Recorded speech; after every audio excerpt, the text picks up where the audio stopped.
Alright guys, so as most of you probably already know, this past weekend we had some heavyweight fights. Thomas Adamek got knocked out by Eric Molina, and Robert Helenius got knocked out against Johan Dupar. Two fights, minor upsets. A lot of people didn't expect that to happen. Personally, I wasn't surprised about the Adamek situation because Thomas Adamek is far past his prime. The guy is completely washed up, so I wasn't surprised by that in the slightest. But the Helenius one, I was expecting Helenius to win the fight, but I knew it was going to be difficult. I knew that it wasn't going to be the easy fight people were saying it was. Because Johan Dupar is an extremely tough, extremely durable, extremely hard man. He's a very, very tough guy. Anybody that can go 12 rounds with Erkan Tepe and 11 rounds with Deontay Wilder taking those kind of punches, anybody that can do that is obviously pretty tough. The guy's tough. He's got a good chin. He's very durable, very strong, and he can punch. So it was never going to be an easy fight for Helenius. It was obviously going to be a challenge, and I said that in my prediction. But the reason I wanted to make this video is because Robert Helenius, in the heavyweight division, we've seen our fair share of fast rising heavyweight stars. Guys who rose through the ranks really fast. They were looking really impressive, and they were touted to become future heavyweight champions, and then all of a sudden they completely plummeted, and something happened that just killed all the momentum that they have. We've seen it time and time again in the heavyweight division. Several years ago we had Calvin Brock over in America. He was a very fast rising heavyweight prospect, a lot of hype around him.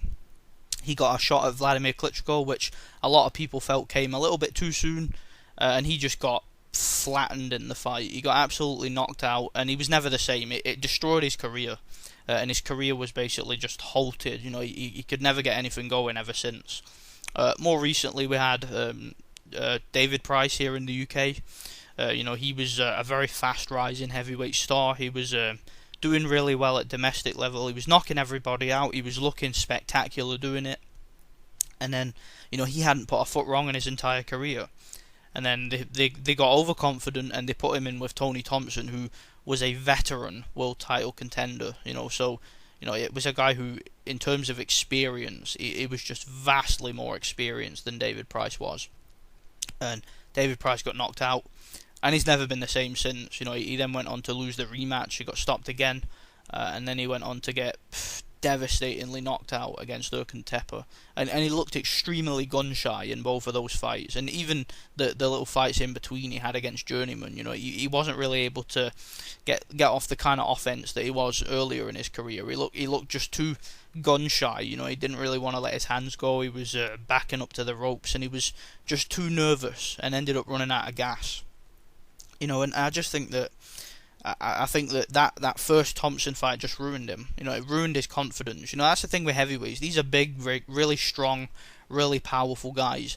But when they lose, they really lose. When they get knocked out, they really get knocked out. It's traumatic for them because the kind of big punches they have to take, and all the hype that they have, and all the pressure they have put on them. And it's just when they lose, when they lose their momentum, they're never the same again. A lot of these guys. And Robert Helenius is no different.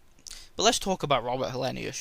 Because as I've said, Robert Helenius is one of these guys. He was one of the fastest rising heavyweight stars in the sport. Back in 2011, he knocked out 3 former world champions. He knocked out Lamont Brewster, he knocked out Sam Peter, and he knocked out Sergei Lakovic.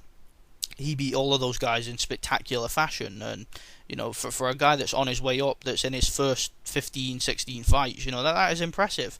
You don't see guys in their first 15, 16 fights knocking out 3 former world champions. You just don't see it in boxing, but he did it, and because of this, he rose through the rankings. He was mandatory for the WBO title, I think, but then something happened. He suffered a shoulder injury. And it was a very bad shoulder injury, and it had him out of the ring for a year. So obviously in that time, he couldn't train, he couldn't spar, he couldn't punch, he couldn't even hit a bag. He couldn't do anything because he was incapacitated with this injury. And then when he did come back after a year, obviously there was ring rust there. He'd gotten a little bit lazy because he hadn't been training much because of the injuries, which is understandable. And then he ended up getting injured again. He ended up breaking his hand, and I've seen photos of the broken hand, and it was very bad. And then what that did was it just killed all the momentum that he was gaining. And like every heavyweight champion, that's rising through the rankings fast, everything just plummeted. His speed and his timing, his fitness, everything just went. I'm not saying that he was a fast guy to begin with, but he just became so so lethargic. He became so really unfit because of how lazy he had gotten. You see, Robert Helenius, one thing I'd noticed is he got extremely lazy in the time off that he had, and then when he was going into these fights, I think for the Franz Real fight, he went into that fight heavier than he's ever been before. He had a big pot belly. He was just really lazy. His work ethic just completely disappeared, and he just wasn't the same fighter anymore. He didn't have the same power, obviously, because of the injuries. He didn't have the kind of coordination and timing that he had before because of all the time he'd had off. There's obviously ring rust there. You have to shake up the cobwebs, but he just couldn't do it because, as I said, these heavyweights, when they plummet, they really plummet. And I think that's where it went wrong. But there was other issues with Helenius. For example, the promotional issues that he went through with the Sauerlands. He was, that involved a big lawsuit there, which also kept him out of the ring for a while. He was done out of money, stuff like that. That obviously promotional issues are things that can really stall a fighter's career. We've seen it before. We've seen that with many fighters in their careers. Gennady Golovkin had tons of promotional issues, so and that kept him away from any of the big names in the sport for so long, which is why it's only recently that he's really got anything going. Promotional issues, I understand, can affect a fighter's career. It can affect a fighter's momentum. So that's where I think it went wrong with Helenius. I think it was a mixture of laziness, injuries, and promotional issues. And it's a shame because he really was an exciting heavyweight prospect. Back in 2011, he was one of my top prospects back at the time. I remember watching it. I watched all his fights, and I was very excited to see what he could do because I'm a big fan of boxing, but I'm a bigger fan of the heavyweight division. The heavyweight division has always been my favourite division. I've spoke about this in previous videos. The heavyweight division, so many, you're always on the edge of your seat with the heavyweight division because you just know if one of these big guys lands a shot at the right moment, he can knock his opponent's spark out. It can happen. And the heavyweight division, it's just there's so much history there. It's just so much. It's so meaningful. To be the heavyweight champion of the world, it is really a step above everything else. Because what that basically means is you're the baddest man on the planet. You're the best boxer in the world. The heavyweight champion of the world with his size and everything. He beats every other boxer out there. Beats every other champion. And right now Tyson Fury has that title.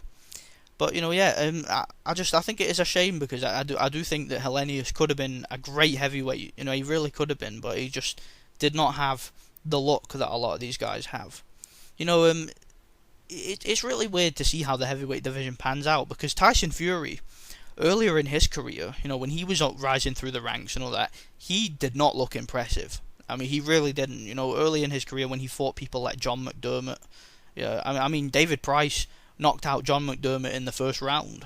So it's really weird to think that Tyson Fury, the way that he was looking, getting dropped off people like what's his name, that fucking Canadian guy, I've totally forgot his name, Nevin Paycheck, that guy, getting dropped off people like him and people like Steve Cunningham, getting a gift decision against against John McDermott, things like that, struggling with Derek Chisora, things like that.